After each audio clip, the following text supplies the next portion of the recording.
అందరికీ నమస్కారం. పవన్ కళ్యాణ్‌కి ఘోర అవమానం. ఘోరంగా తిట్టిన టాప్ నటుడు. ఈ విషయాలను తెలుసుకుని వీడియోస్ మీరు కంప్లీట్‌గా చూడండి. అప్పుడే మీకు కంప్లీట్ ఇన్ఫర్మేషన్ ఏంటో అర్థమవుతుంది. అదేవిధంగా చాలామంది వీడియో చూస్తున్నారు కానీ సబ్స్క్రైబ్ చేసుకోవడం మాత్రం మర్చిపోతున్నారు.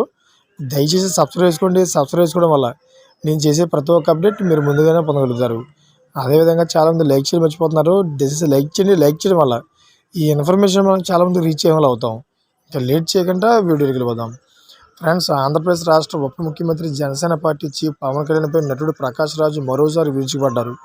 ఓ ఇంటర్వ్యూలో రాజాగా ప్రకాష్ రాజ్ మాట్లాడుతూ, పవన్ కళ్యాణ్కు కొంచెమైనా సిగ్గు ఉందా?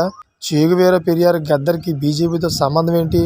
ఇలాంటి రాజకీయాలు చేయడానికి పవన్కు సిగ్గు అనిపించడం లేదా అని వారంతా బీజేపీ సైద్ధాంతిక విధానానికి వ్యతిరేకం, హిందూ ధర్మం సనాతన ధర్మం ప్రమాదంలో ఉందనేది దుష్ప్రచారమే అంటూ వ్యాఖ్యానించారు.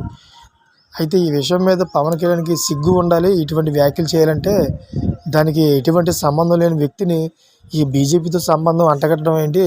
పవన్ కళ్యాణ్ ఎప్పుడు కూడా రాజకీయం గురించి ఇలాగ అంటగడతా ఉంటాడు. ఇటువంటి మనిషికి సిగ్గు నజ్జ లేదని చెప్పి మీడియా ముందైతే విరుచుకుపడడం చాలా దారుణమైన ఘటనగా అయితే విమర్శిస్తున్నారు. అదేవిధంగా జన సైనికులు అయితే చాలా కోపం కూడా తెలుస్తుంది. చూసారు ఫ్రెండ్స్, ఇటువంటి లేటెస్ట్ అప్డేట్స్ కోసం ఛానల్ సబ్స్క్రైబ్ చేసుకోండి, గంట బెల్ ఆన్లో పెట్టుకోండి. Thank for watching friends.